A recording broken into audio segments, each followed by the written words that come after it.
la superficie o el volumen de revolución generado por un giro alrededor de un eje que no la corte en su plano. ¿Sí? O sea que Pappus Boulding es un método muy ventajoso, pero solo se reduce a esos casos. Y finalmente teníamos un tercer caso que era para el caso de figuras irregulares, en cuyo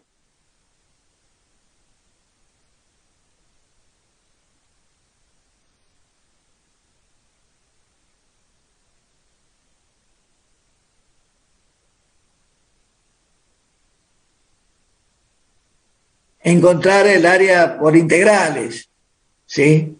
Cuyos ejemplos terminamos de ver al final, antes de tomarles las asistencias. ¿Se entiende esto que dimos hasta acá hoy? Esto sería un resumen de todos los temas que hemos dado hasta hoy, hasta este momento. ¿Entienden esto que acabo de decir? Sí, hola, profe. hola. Sí, profe, ¿Me por mi quieren parte, preguntar ningún algo? problema. ¿Se entiende lo que dije?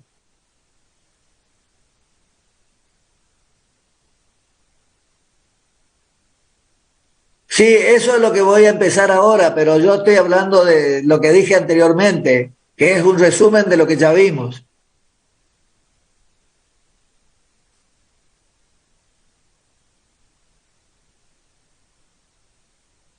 ¿Tienen algo que preguntarme? Porque si no saben la teoría, después van a tener complicaciones para saber la práctica. ¿Se entiende lo que dije? ¿Cómo se calcula el baricentro? Bueno, pregunte.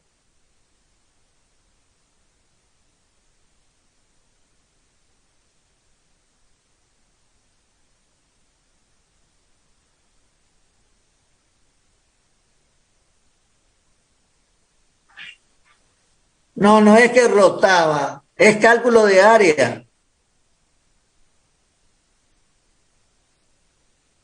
Claro, eso es una figura plana, por eso estoy utilizando integrales simples.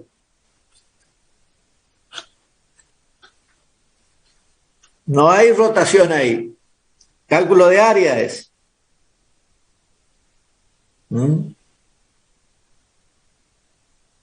Bueno, entonces, como nosotros vamos a utilizar líneas cuya longitud sea conocida, vamos a empezar a ver, a complementar el método que ustedes van a usar esta tarde en la práctica, ¿no es cierto? ¿Cuál sería el baricentro de líneas y figuras o superficies comunes? Y vamos a empezar con el baricentro de líneas. Segmento de recta. Un segmento de recta tiene un extremo y un final, ¿no es cierto? Una longitud L. ¿Dónde está el baricentro del segmento de recta? Bueno, su determinación es inmediata ya que coincide con el centro geométrico. Acá no necesitamos ninguna demostración para decir, ¿no es cierto?, que el baricentro de una línea está en la mitad de la línea. El baricentro es el punto en donde se considera concentrada toda la masa. ¿Sí? En el caso de una línea estaría en la mitad. ¿Cómo sería de una poligonal? ¿Cómo sería de una poligonal? Si yo tengo una línea 1, 2, 3, esta poligonal puede tener esta forma, como puede tener esta forma para acá, ¿no es cierto? No interesa. Yo la tomé de esta manera por ser más cómoda para demostrar lo que quiero demostrar, ¿no es cierto? Su baricentro se puede obtener por el trazado de dos polígonos funiculares normales. Esto sería la poligonal haciéndole pasar por acá un eje X e Y o tenerlo en forma analítica. En forma gráfica, ¿cómo sería? Fíjense, en este punto que es la mitad de L1, aplico una fuerza equivalente a L1. En este segmento L2, aplico en el medio una fuerza equivalente a L2. Y en este segmento, un equivalente a L3. Entonces tengo L1, L2, L3. Y con estas fuerzas, con esta y con esta, trazo un polígono funicular y determino dónde está la resultante. Si rayo 1 hasta cortar la fuerza 1, rayo 2 hasta cortar la fuerza 2, rayo 3 hasta cortar la fuerza 3, rayo 4, prolongo el 1 y el 4 y acá tengo la resultante R. Después hago lo mismo hago rotar estas fuerzas, ¿se acuerdan? Este centro de fuerzas paralelas estoy aplicando acá. Roto 90 grados y tengo L1 ahora acá, L2 acá y L3 acá. Y con esto hago otro polígono de fuerzas primero y funicular después y obtengo esta distancia R, esta línea R, donde se intersecta R y R, tengo G. Esta es la forma de hallar, reitero, en forma gráfica el baricentro de este polígono.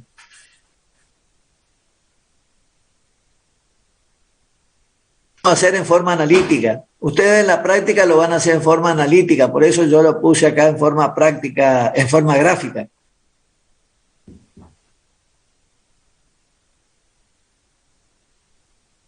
¿Preguntas para hacer?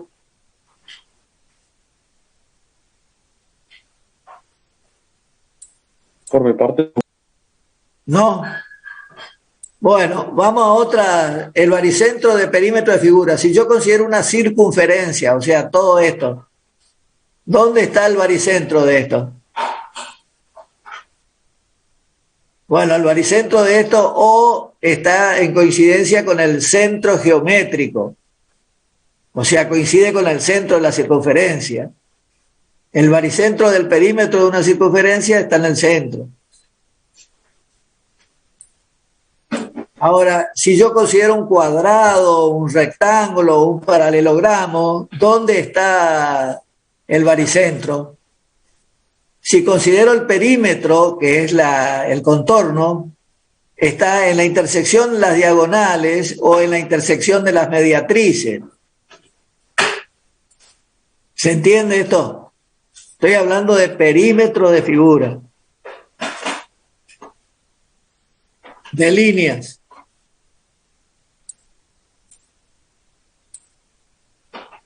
Ahora pasamos a superficie. Si en lugar de una circunferencia fuera un círculo, o sea, esto es un disco, ¿dónde está el baricentro?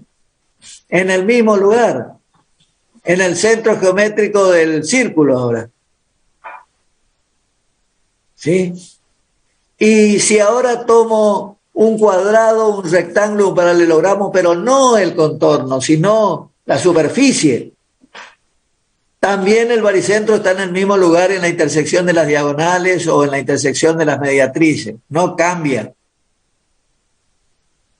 Ojo que al principio yo tomé para una línea y ahora tomo para una superficie, pero el baricentro se mantiene en el mismo lugar. Triángulo. El baricentro del triángulo coincide con el punto de intersección de sus medianas. Recuerden que la mediana era la unión del vértice con el punto medio del lado opuesto, ¿sí? En la intersección de sus medianas. O sea que yo tengo que tomar la mitad de este cateto, la mitad de este cateto y la mitad de la hipotenusa y tengo 3 puntos, ¿no es cierto? Uniendo el vértice de esta manera tengo acá el baricentro G. Esto es para cualquier tipo de triángulo. Ahora, si se tratara de un triángulo que nosotros vamos a usar mucho, que es el triángulo rectángulo, rectángulo era aquel que tenía el ángulo recto acá, ¿no es cierto? En geometría se demuestra que el punto de intersección de las 3 medianas coincide con el baricentro y se encuentra a una distancia h sobre 3 de la altura del triángulo correspondiente a cada uno de los tres lados del mismo. O sea que si acá tomo el ángulo de 90 grados y acá tomo h sobre 3 y trazo una línea, perdón, esto es b sobre 3, y acá h sobre 3, en la intersección de estas dos rectas tengo G, el baricentro. ¿Sí? En el caso del trapecio, el lado A le agregamos el lado B y viceversa en sentido contrario, y G está en la intersección de las medianas. Es decir, si a A le agrego B, este que está acá, y a B le agrego A acá, y este es el eje de simetría, o sea que G tiene que caer sobre este eje, ¿no es cierto? Pero no sé en qué punto. Para obtener el punto, uno este extremo con este extremo y acá tengo G. Y analíticamente, este valor IG vale H sobre 3 por 2A más B sobre A más B. ¿Se entiende esto? Estas son las fórmulas que van a usar ustedes esta tarde. ¿Cómo sería el baricentro de una figura cualquiera? Una superficie cualquiera. Bueno, el baricentro de una superficie cualquiera puede obtenerse en forma gráfica por medio de la intersección de dos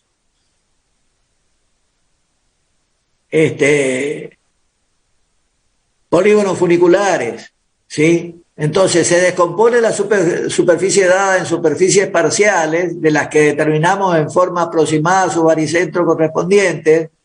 Por ejemplo, de esta determinamos que el baricentro está acá, acá, acá, acá, ¿no es cierto? El baricentro de cada una de esas superficies parciales le aplicamos una fuerza paralela proporcional a las mismas. Y el baricentro G se obtiene por la intersección del trazado de dos polígonos funiculares normales, tal como ya expliqué para el caso anterior, que era de líneas. Ahora es para superficie, pero el concepto es el mismo. Acá vamos a tener en forma aproximada, dice, el error será tanto menor cuando más angostas sean las fajas consideradas. Es decir, cuando más superficie consideremos, vamos a tener más aproximación al resultado correcto. ¿Alguna pregunta con relación al baricentro de figuras comunes que me quieran hacer? ¿Algo que me quieran preguntar?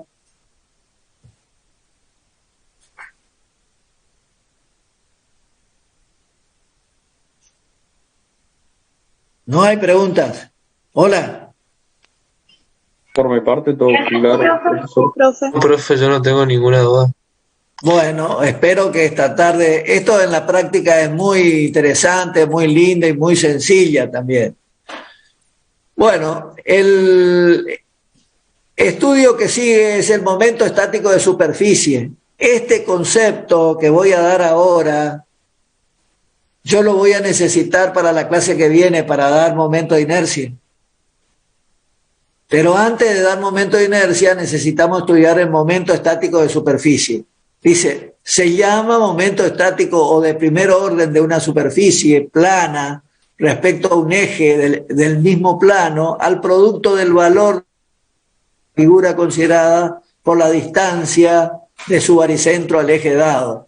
O sea, fíjense, tengo esta superficie F, el baricentro yo ya conozco, y tengo un eje X respecto del cual quiero calcular el momento de esta superficie, y la distancia que va del baricentro al eje es D, entonces el momento estático S es F por D.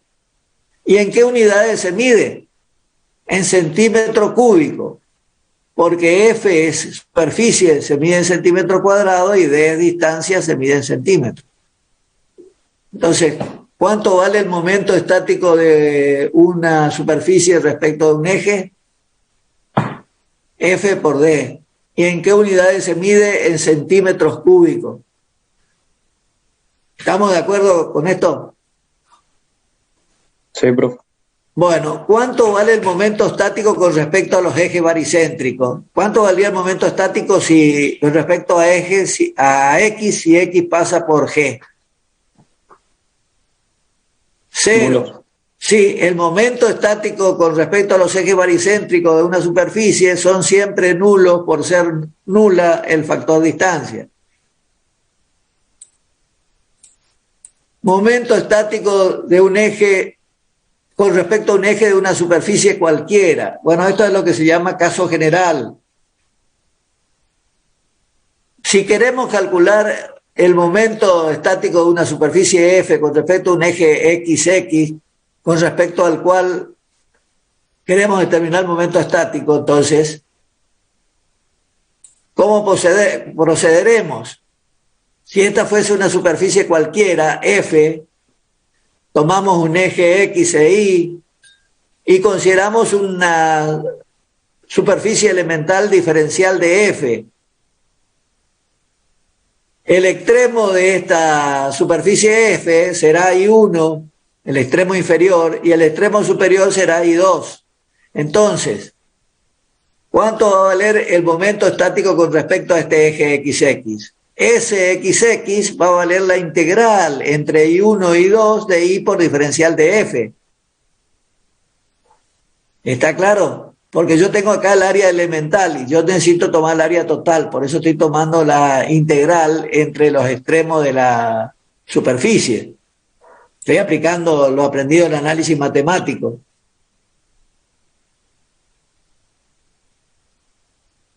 ¿Preguntas para hacerme con relación a esta fórmula? Esto sería caso general.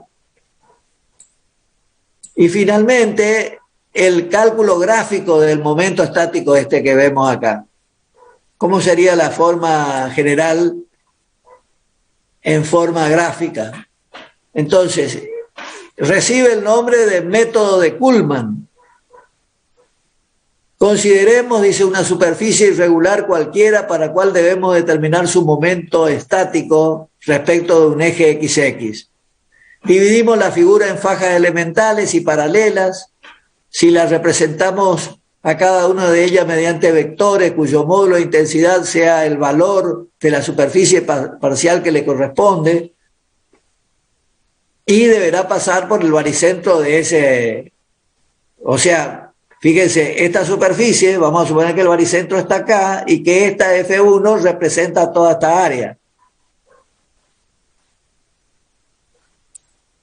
Si queremos calcular el momento de esta superficie con respecto a este eje XX, lo que hacemos es un polígono de fuerzas primero y un polígono funicular después, donde tomamos el centro, foco o polo del polígono funicular a una distancia h que nosotros conocemos, por lo tanto esto no es incógnita. Trazamos el polígono de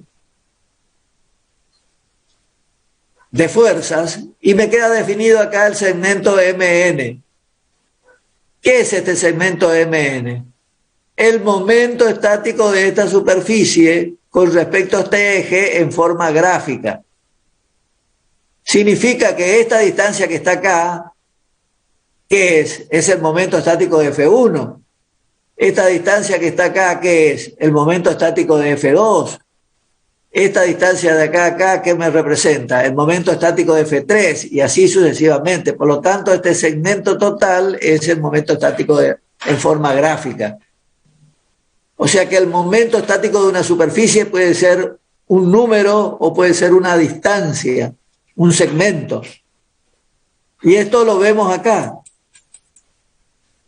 que SXX va a ser igual a MN por H, pero H es el valor que yo prefijé acá y que ya lo conocíamos, por la escala de longitudes y por la escala de fuerzas.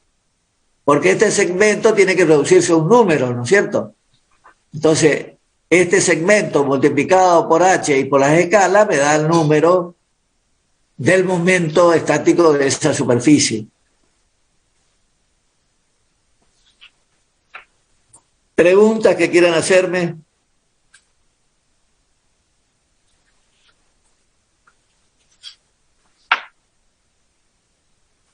¿Algo para preguntarme? La última parte se multiplica todo junto, profesor, o sea, tanto la escala de longitud por la de fuerza. Claro, si vos querés el momento estático, yo te dije que de esta superficie es este segmento. Pero si vos lo querés traducir a un valor numérico, ¿cómo lo haces? Si tenés una fuerza que está en escala y querés llevarla al número que representa esa fuerza, ¿cómo lo haces?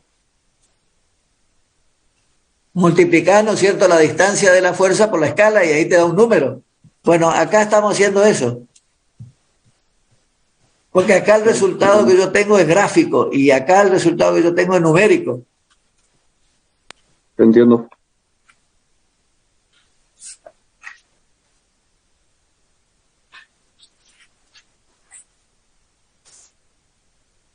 Bueno, ¿hay alguna otra pregunta para hacerme?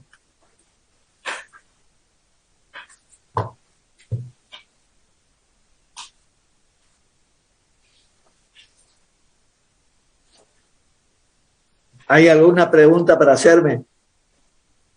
No, profe. En la fotocopiadora también hay unas hojitas que todos los años yo le entrego en el aula, muy interesantes, sobre el área, los baricentros, los momentos de inercia, de las figuras comunes. Son 3 hojitas, dos hojas. Así que por favor consíganse esas fotocopias que le van a ser de mucha utilidad para la práctica y sobre todo el año que viene cuando tengan estabilidad 2. ¿Sí?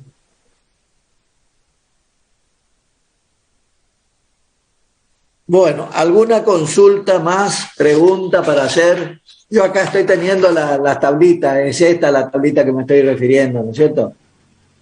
Acá están todos los... Buen día, Inge. La figura. ¿Esa Buen es la del día, Martín. ¿Esa es la del STAL? Esta es la foto, son 2 hojitas que están extraídas del libro del acero en la construcción. El STAL, perfecto. Después, si me dice las hojas, yo lo puedo subir eso a la plataforma. Sí, las hojas es la 1198, 1198, 99,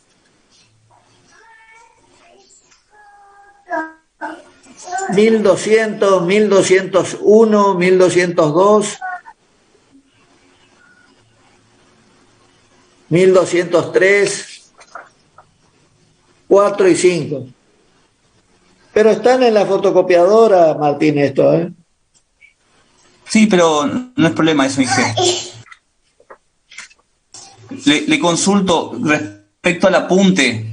Si usted consigue la versión correcta, lo podemos adecuar en la plataforma con las hojas que faltaban.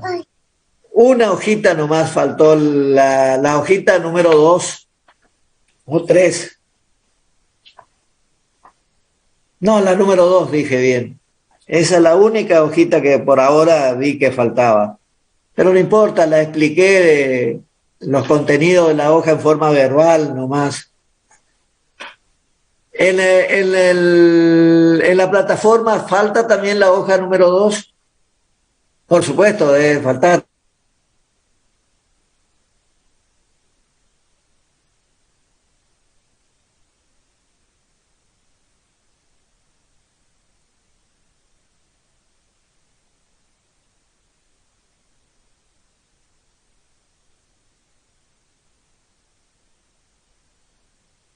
Gracias por la clase.